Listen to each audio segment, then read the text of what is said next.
let me introduce myself as the moderator of Room 1 this morning. My name is Lisa Donaldson. I am greeting you from Dublin, Ireland, in the middle of a heat wave. So I have my windows and doors open. You may have to forgive some street sounds as they come in, but we're melting over here. Us Irish people aren't used to this kind of weather. So I am working with Tracy and all the board of AAEEBL as part of this conference. And I'm absolutely delighted to be here today. And in this session, I'd like to welcome Hannah Pugh-Mason from Wheaton College, who is going to, hi Hannah, who's going to speak to you, I believe, in conjunction with our own Tracy Penny-Light. So without any further ado, I'm going to hand the stage over to them. So you're very welcome.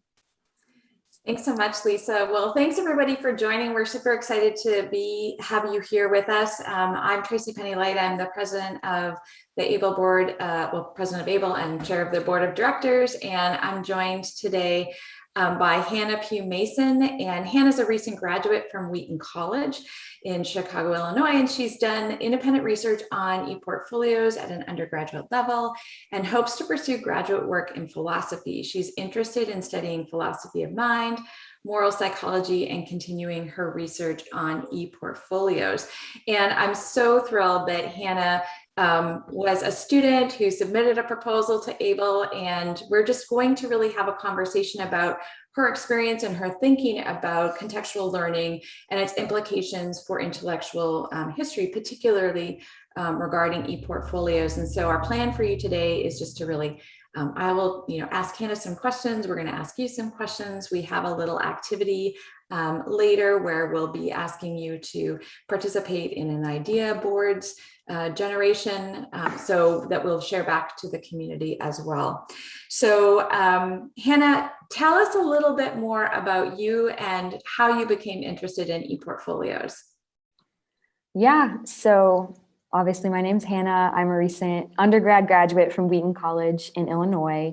I was a philosophy major and I did graduate in philosophy. However, I had a detour where I was an interdisciplinary studies major and my research topic was ePortfolios.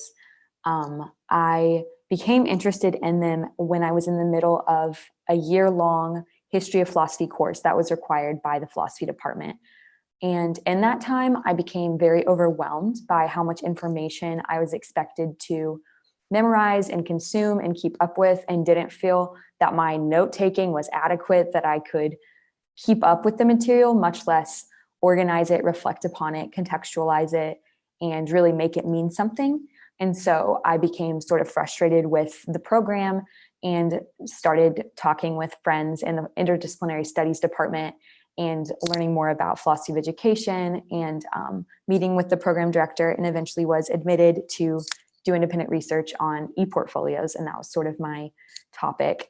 I didn't end up finishing just because my school didn't really have enough resources or classes to make an entire major out of it, but I'm very grateful to have done the research, and I do think that it helped me moving forward in philosophy learn to be more of an independent scholar and how to go about conducting my own learning outcomes and things of that nature. So that's sort of how I became interested in the topic. Great. So you're interested in intellectual history, and when you did your research on ePortfolios, I know you sort of looked at, basically did a lit review and looked at, what other scholars had said about ePortfolios, generally and more specifically.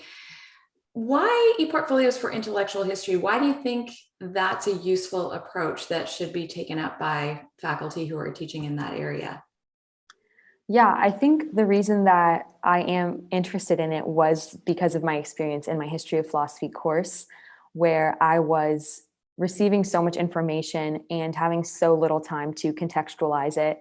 And I think what's so powerful about ePortfolios is how they enable students to bring everything into their perspective and context and really account for subjective perspective. And I think that when that practice is normal and routine, that it also gets projected onto how history is studied and how intellectual history is studied and thinkers are canonized and things of that nature.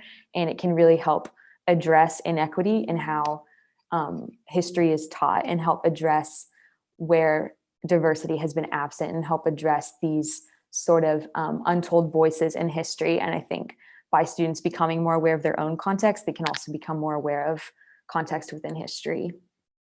Yeah, well, as a historian myself, I mean, I think that's one of the things that sometimes my students struggle with. Like, why do I need to know this story about what happened 100 years, 200 years, whatever?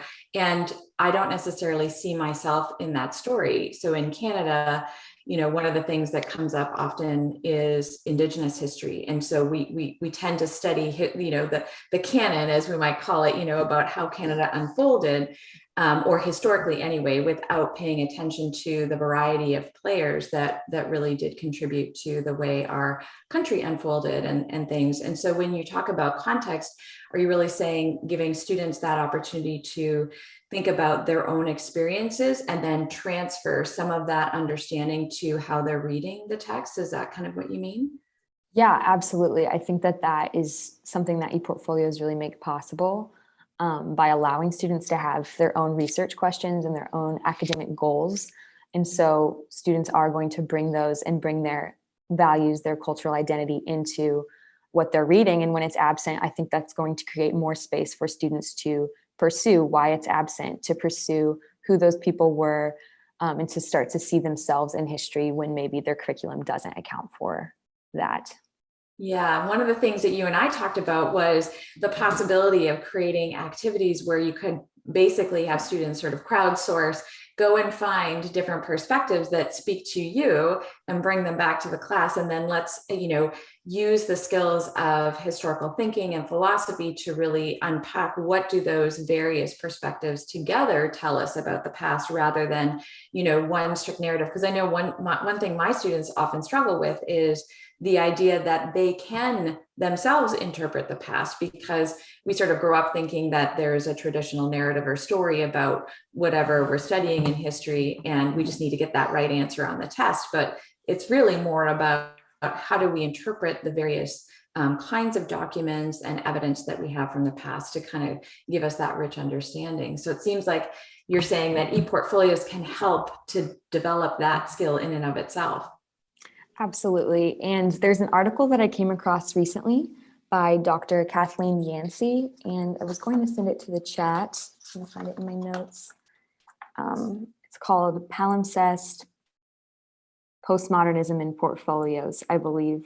And an idea that she really brings up is how ePortfolios account for sort of postmodern perspectives on history and on ideas because they allow for multiplicity, and that's really the way that the world works. And so the ePortfolio actually allows for multiple representations of one idea. And I think that could be explored more. And that's why I wanted to have this session so that we could explore more tangible ways of introducing artifacts in ePortfolios that are representing multiple perspectives on one idea.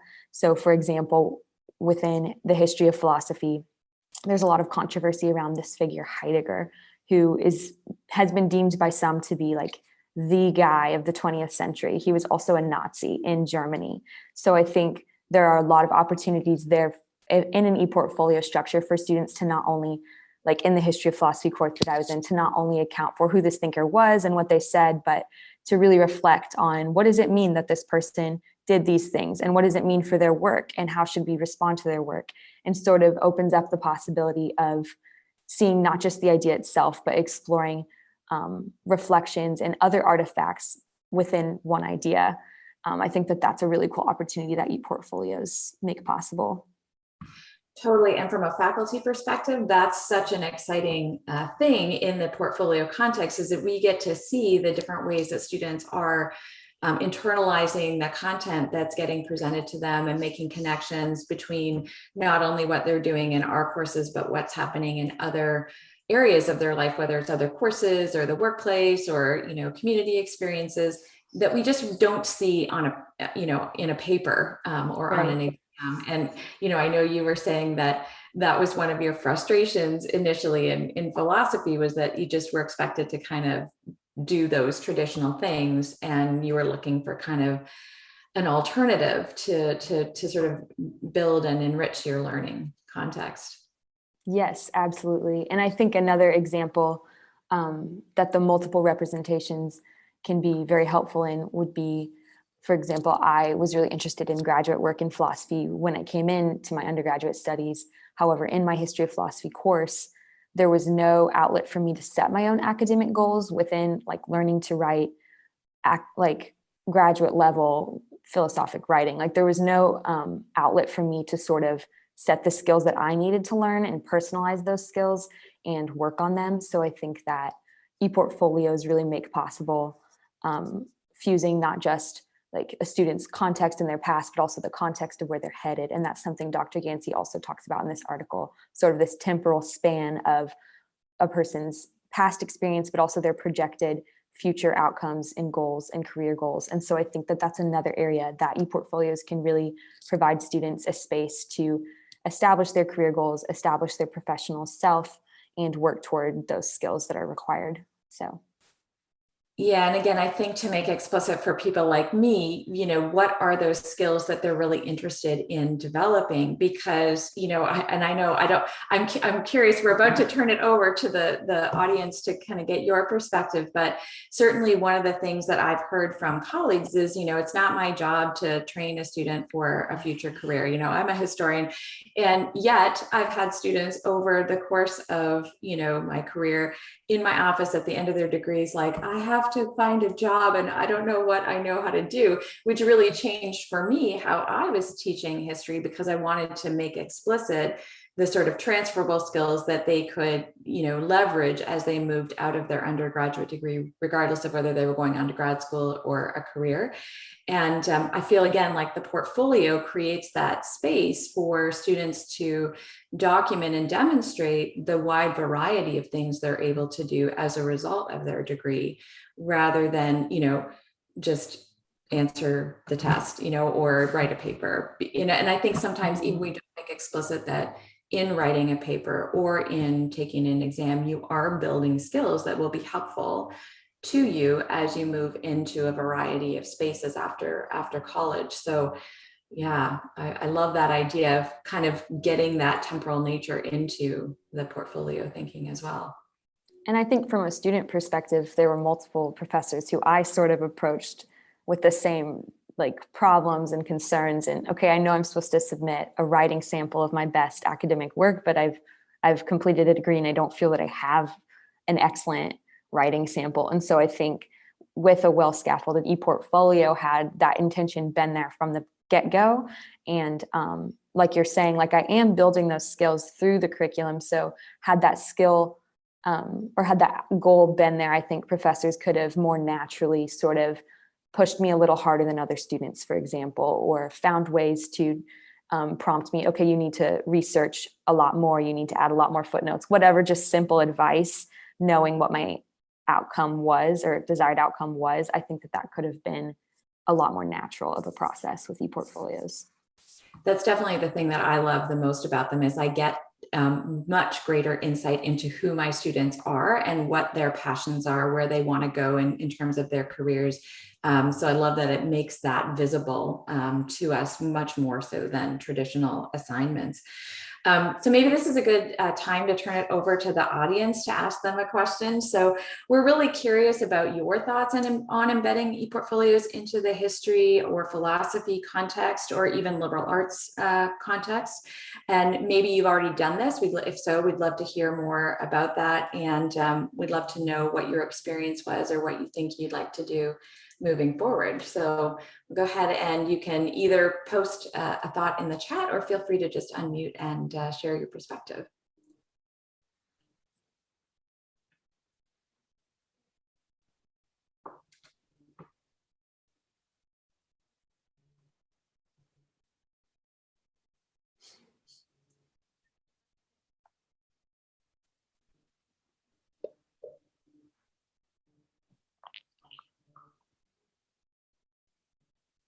I know there are some people in the room who have done this, so maybe I'm just going to be, helpful.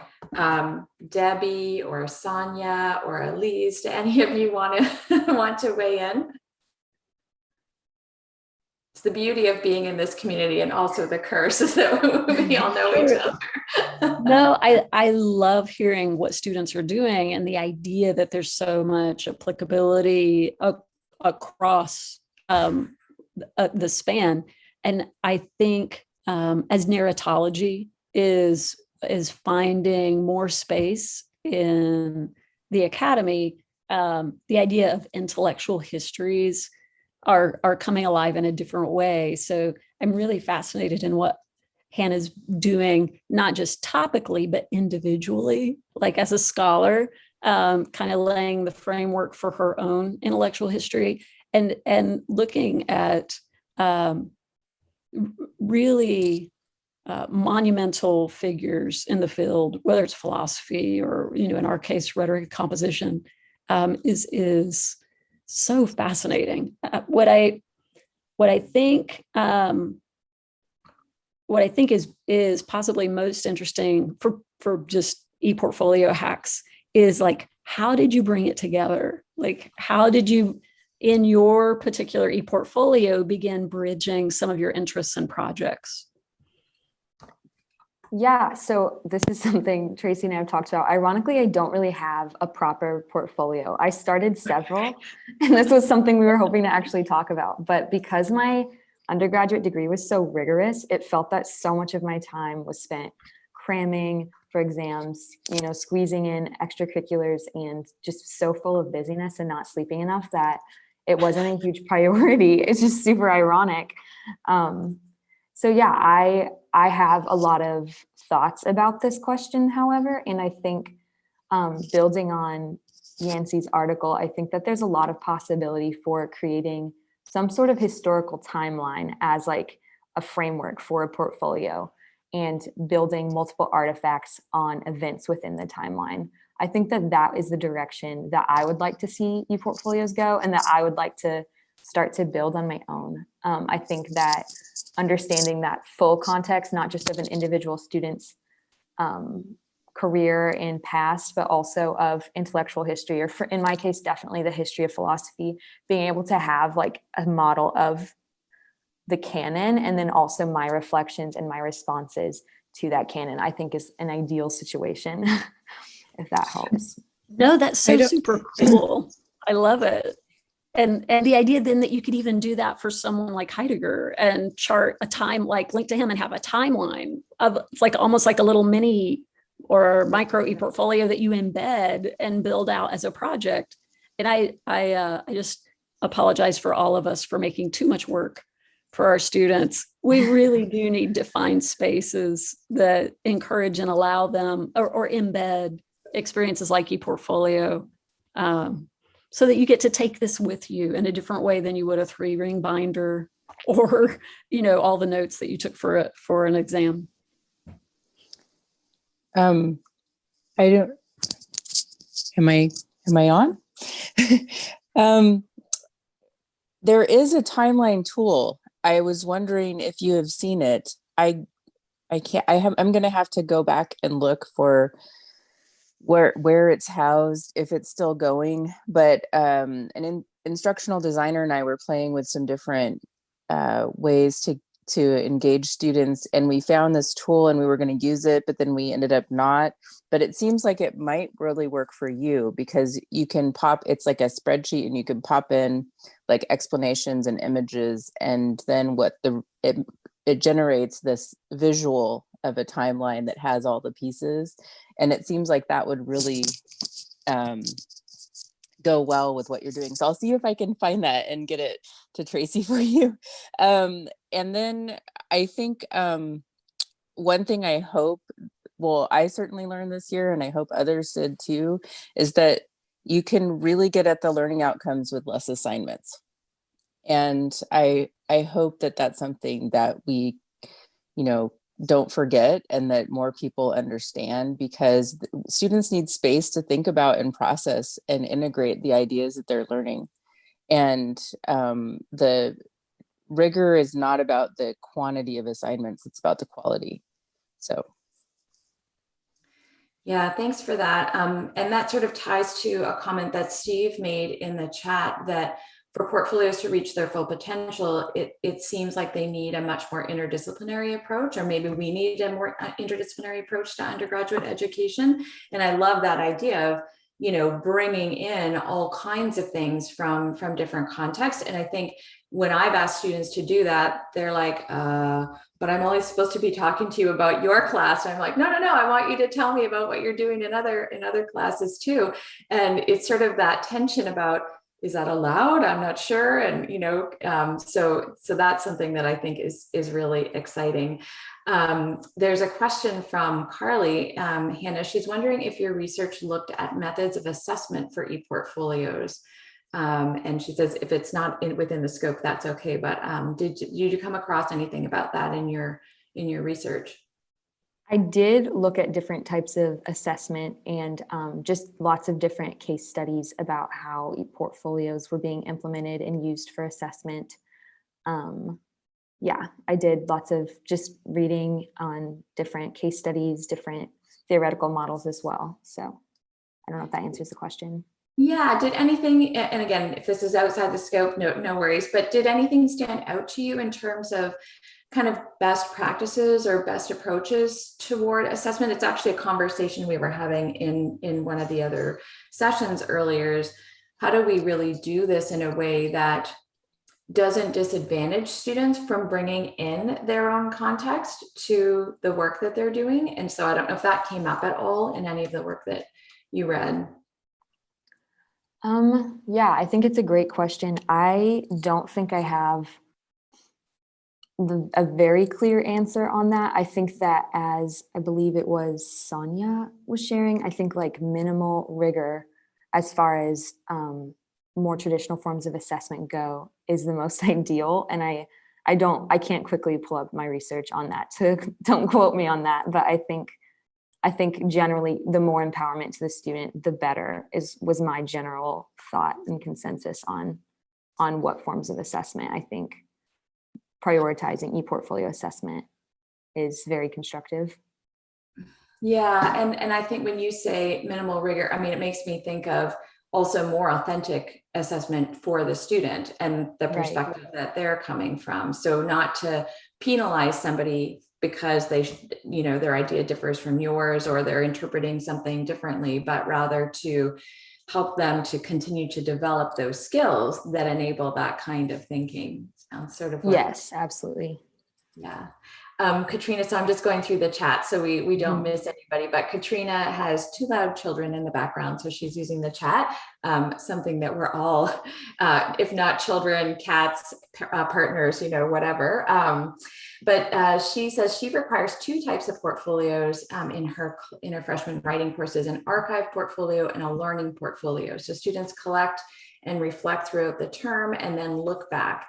In her professional and technical writing courses, students are encouraged to create that showcase portfolio. And if they complete the certificate, they're asked to go back and look at the portfolios they did at the end of their earlier courses to see what is worthwhile in pulling in to curate for a job.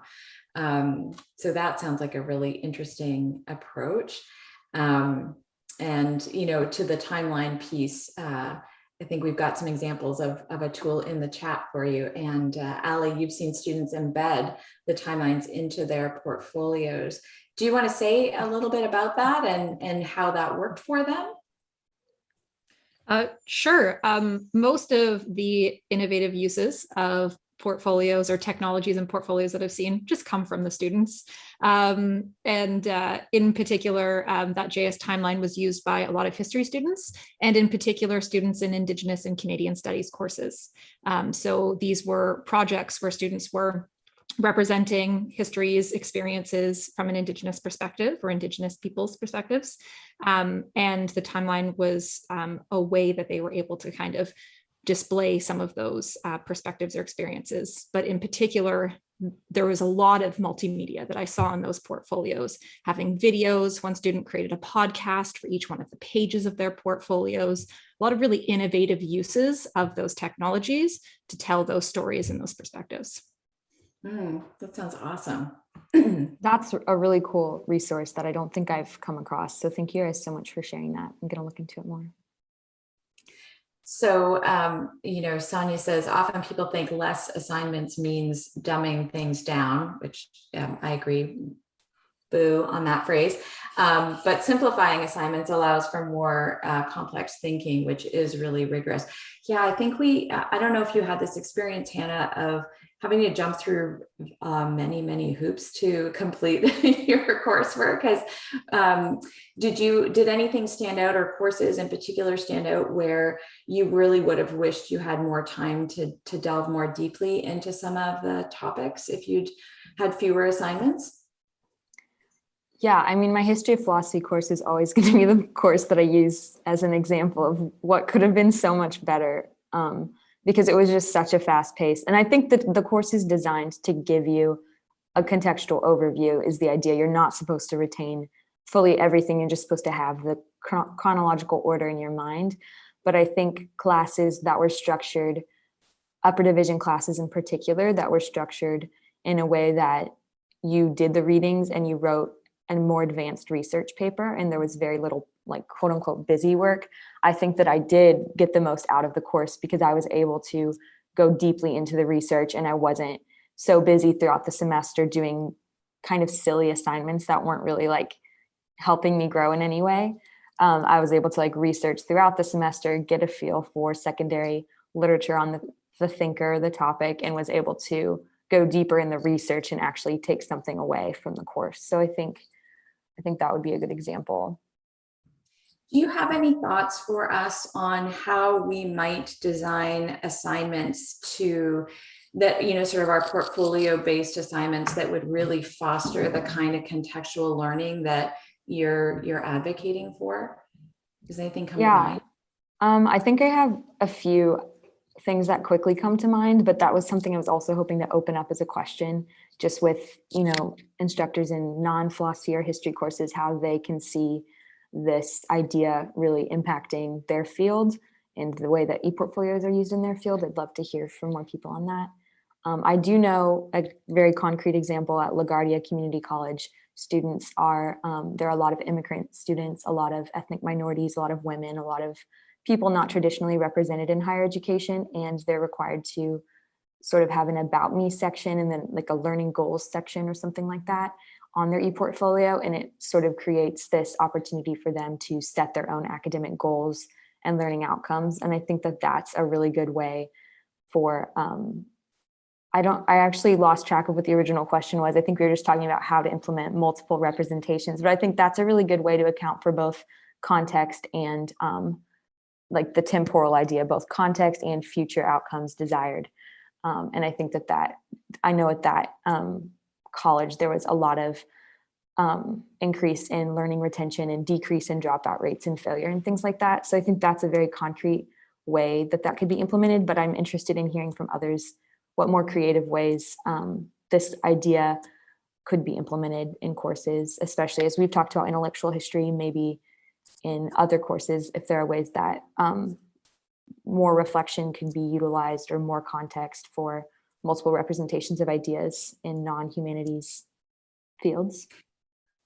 Well, I mean, just to go to the About Me section, regardless of the class we're teaching, I mean, it seems to me that just asking students to create a page that tells me, the faculty member, a little bit about them, just sort of creates the context whereby I value you. I want to know about you as a learner. And that doesn't have to have anything to do necessarily with the content, but it would enable, and I mean, in olden times, and I know people who will remember these kinds of activities, but, lots of us used to do that on index cards or something, where the students would just tell us a little bit about themselves so that we had some sense of their positionality as we rolled out the course material. But I think the portfolio really makes it really visible who you are. We get to see a picture and potentially if the student chooses to share one, and get to learn a little bit about their perspective and where they're coming from. I think that's just a good practice for faculty to take up, so that we see our students as individual learners, not as kind of a monolith that we're just, sending content into. Absolutely. Ryan says, if possible, I'd love to hear more about the quote unquote silly assignments that Hannah referred to. I don't think any of us intentionally assign busy work. And it's important to understand how my students get that impression about the activities we assign. ePortfolios and reflection, I think, can help students to see the context of the work we assign and understand its value. Was this what was missing for you, Hannah, or was there something else going on? That's a great question. I'm sorry if it was overly like simplifying what's going on, because I know that there are lots of well-intended assignments that maybe don't go over well with students. So I apologize if that was rude or crass in any way. I do think what was missing was, like, especially in my history of philosophy course, was an outlet for my perspective. That was definitely what was missing. I didn't feel like I was able to rehearse criticizing philosophers until it was an exam and I was just expected to. So what did this person do wrong? And then I've never said that. I've never thought about that. I've just been busy memorizing what everybody said. So I think definitely mostly things were missing. In my philosophy courses, I wouldn't say I had as much like silly work, but I did. I mean, it's really easy to pick on classes. Like I was required to become competent in a language. And I was actually homeschooled in high school, which is another reason I'm really interested in ePortfolios and just alternative assessment, because I really haven't been involved in a lot of standardized tests. So I hadn't learned any other language. So I was required to take Spanish for 3 semesters. And I struggled a lot with the assignments that were sort of busy work. Like I understand vocabulary you have to learn, but there were a lot of assignments that seemed like they were just to kind of check the boxes. So things like just like worksheets that felt very elementary, things like that. However, in my philosophy courses, I didn't have that type of busy work very often. I did have professors who would have quizzes that, rather than being constructive quizzes, for example, one of my favorite professors would often have quizzes in existentialism that were more so about sort of his research interests, if that makes sense. So it was almost like he was trying to get students to have a thought about his research rather than actually being quizzed upon the material or even their thought about the material. So it was just a really bizarre thing, and he would just fail most of us all of the time. So I guess like the stress that went into preparing for those, that would be an example. I have a really good example, but I can quit talking. No. Okay, so best example. I don't know why I didn't think of this first. In my history of philosophy course, I had to create, I think, 5-ish outlines of major works in philosophy per semester, in addition to exams and 2 papers, I believe.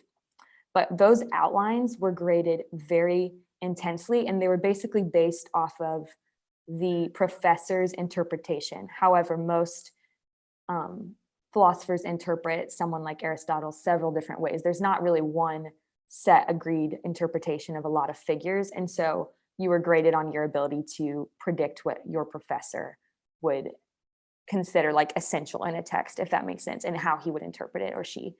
I feel like that's a good example of how like the student perspective is sort of just completely obliterated. Just try to anticipate what the professor would say is essential in this text and elaborate on that, if that's a good example, maybe. And it seems like more of a waste of time. Yeah, and it sounds like it wasn't made explicit to you what skills and abilities you were developing in doing those outlines. So in other words, it was like, I'm trying to predict what the professor wants me to say, which I will say from a faculty perspective, there's a bit of a tension there, because, you know, with portfolio work, sometimes I will say to students, you know, I want you to make the connections between the content that we're learning and, you know, the skills and abilities and the context that you're bringing. And the students will say to me, can you please just tell me what I need to put in the portfolio? And I'm like, no, I can't, because it's about, you have to, you know, tell me what connections you're making. And so it's that tension of like, students kind of want to know what the right answer is sometimes. And then sometimes you feel like you have to just give something that really doesn't speak to you, because you're trying to get the right answer. Does that make sense? Mm-hmm. Yeah. I want to go into the chat. Oh, well, and everyone, just, Ryan says no offense at all, but because, and this is why your perspective is so valuable, we really need to hear more from our students. And I think often we don't create those spaces in our classroom. Probably the folks here mostly do, because we're all interested in this kind of work. But I think broadly speaking, there's not necessarily that widespread practice where we really, engage the students and tell us what you think about how we're doing this, how can we do this better, that sort of thing. So this is really helpful for us.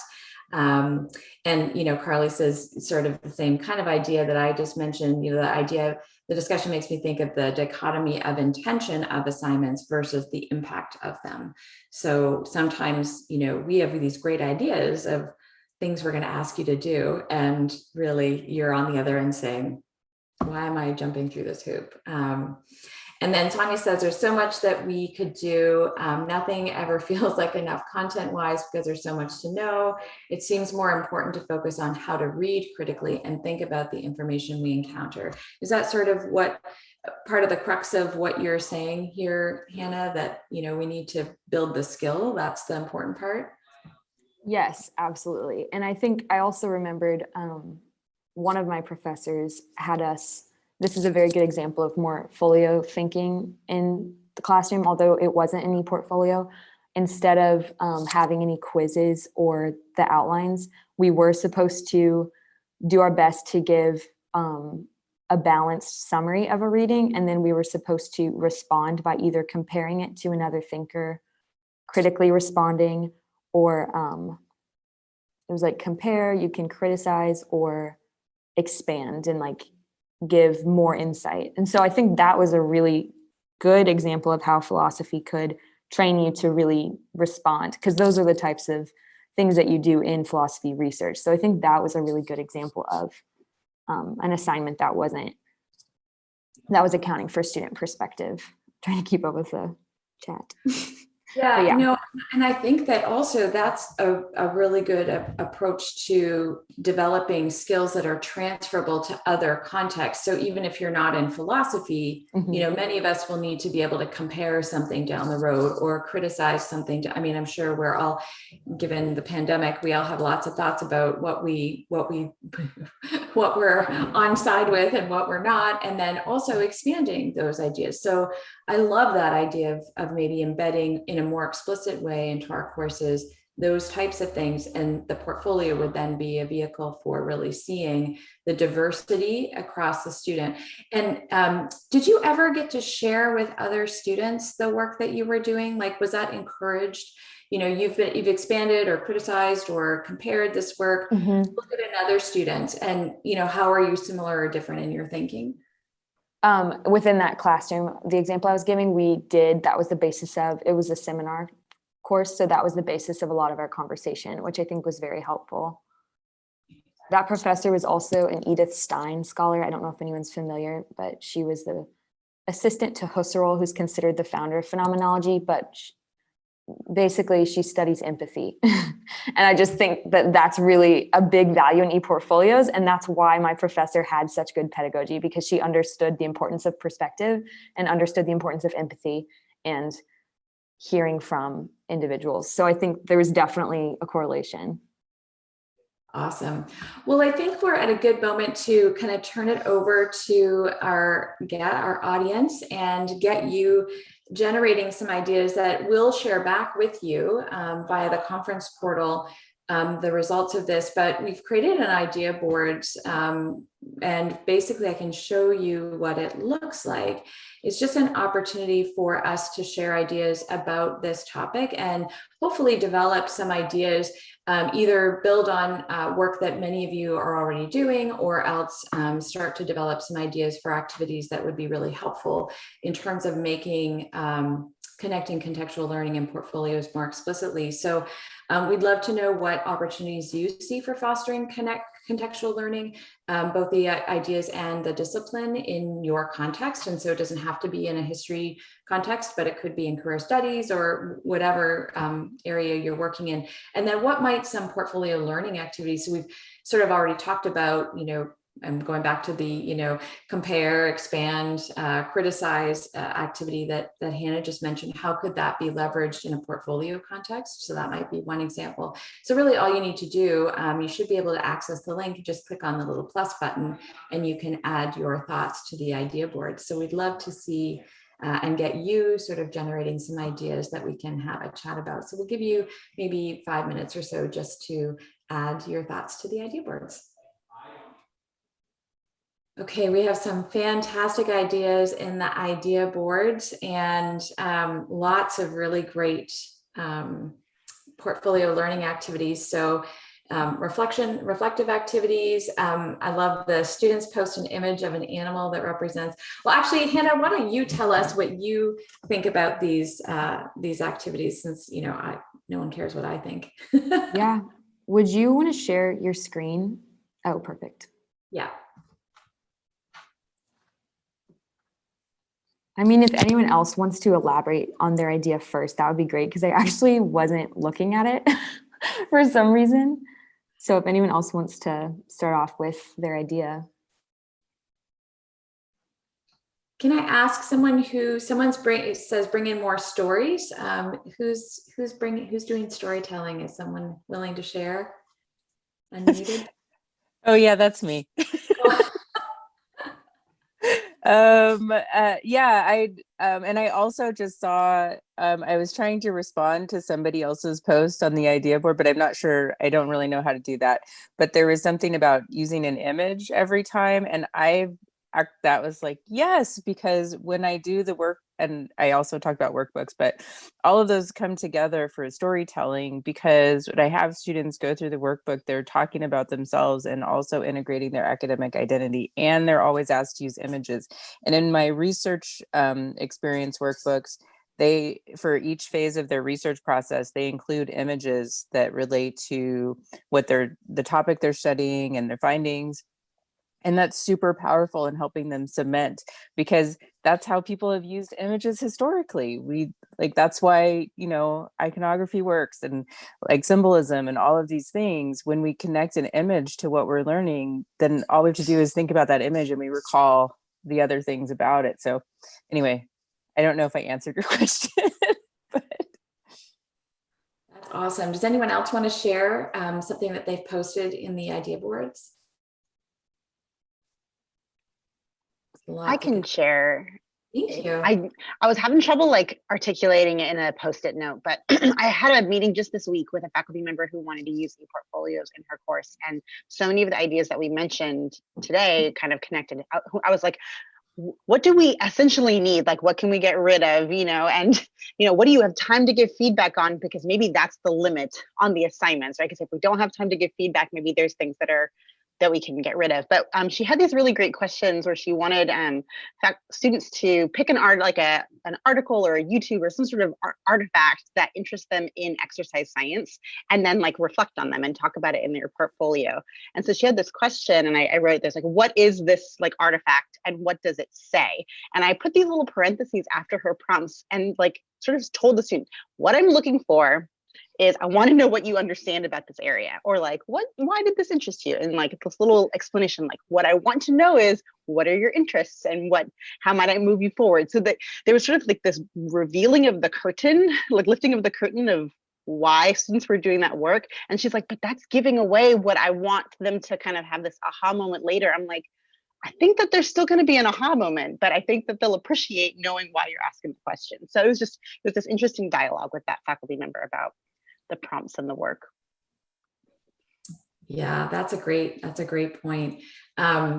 So we're coming up to the last 5 minutes of our session. So I do want to just give Hannah an opportunity to have some last words, if you like. And then if anyone has any burning questions that they'd like to ask Hannah, or comments then, or insight that you'd like to gain from having a real live student here sharing their perspective, then there's time for that as well. So Hannah, anything that you want to add to what we've been discussing so far?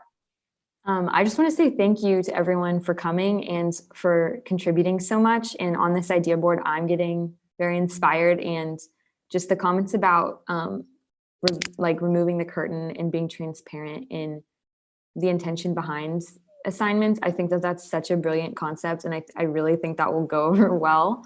So just thank you everyone for taking me seriously and listening to me and contributing. I've just been really grateful to learn from you guys and have taken a lot of notes. So yeah, thank you so much for coming.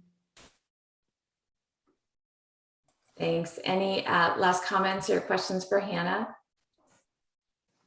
Well, I'm seeing lots of warm thank yous and in lots of capital letters in the chat. And I feel the same way. It's just really such a privilege always to get to speak to students about your experience, and really appreciate you putting yourself out there and for submitting this proposal. And I'm so glad that we could hear from you in today's session. And you're going to rock grad school, and we hope to keep in touch with you. Stay part of the ABLE community, and yeah, we can't wait to hear what's next on your agenda. So thanks so much, Hannah.